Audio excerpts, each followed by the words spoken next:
Dito sa South Australia, sa siyudad ng Wallaroo, ay nagkarga kami ng mga produkto nilang beans para dalhin namin sa bansang India. Hindi na kami nakadikit sa lupa at dito na nga kami kinargahan sa angkorahe. Mabagal ang proseso ng pagkarga dahil pagkaubos ng kanyang dala ay babalik sa lupa at babalik na naman dito sa aming barko. Kaya manatili muna kami dito sa Australia ng ilang araw pa. May sariling crane ang kabilang barko para sa paggamit sa pagkarga ng mga produkto. Kaya ang aming crane ay bakante ngayon. May panahon pa kami para i-change oil ang mga gear. Kasama ang aming fourth engineer ay kumuha muna kami ng langis bago kami umakyat doon sa taas ng crane. Ang gamit naming langis ay Ipuna Z220. Ito ay nakadesign para sa pang heavy duty na mga gear.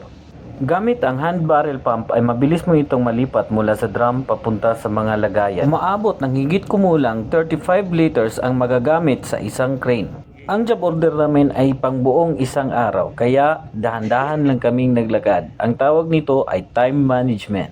Nang makumplito na ang lahat, ay umakyat na nga kami sa taas. Gamit ang lubid ay aming inakyat ang lahat ng mga kailangan namin para sa change oil. Ang mga gear ay matatagpuan sa taas ng crane. Umaabot ito ng 3 palapag na straight ladder ang iyong aakyatin. Dito sa taas ay makikita mo ang 3 bahagi ng mga gear. Una, ito yung nagmamaniobra para sa hook up and down. Pangalawa, para ito sa boom up and down. Pangatlo ay para sa swing left and right. Napansin namin na medyo mababa ang drain plug, kaya kumuha kami ng tali at tinali yung pangsahod at nilagay sa ilalim na parte. Gumamit kami ng hose para ilagay doon sa drain plug para diretsyo na sa sahod. Binanggit ko ang mga bagay na ito dahil ito ang pinaka-mga importante. Mahirap kaya umaakyat baba dito sa crane.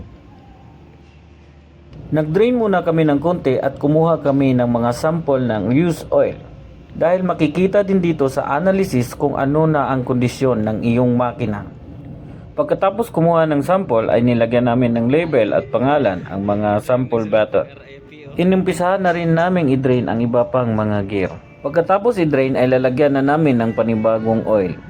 Gamit ang imbudo ay mabilis mong lagyan ito.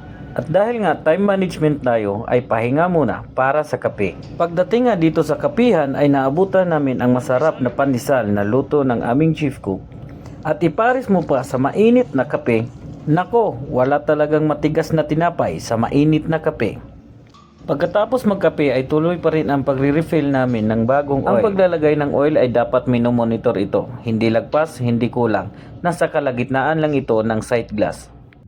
Ang crane ay isa sa importanteng bagay dito sa barko. Ginagamit ito sa pagbuhat ng mga kargamento o mga produkto papunta dito sa aming barko. Natapos na nga namin ang aming job order at oras na ng pahinga. Kaya salamat sa Panginoon at walang nangyaring masama sa aming trabaho.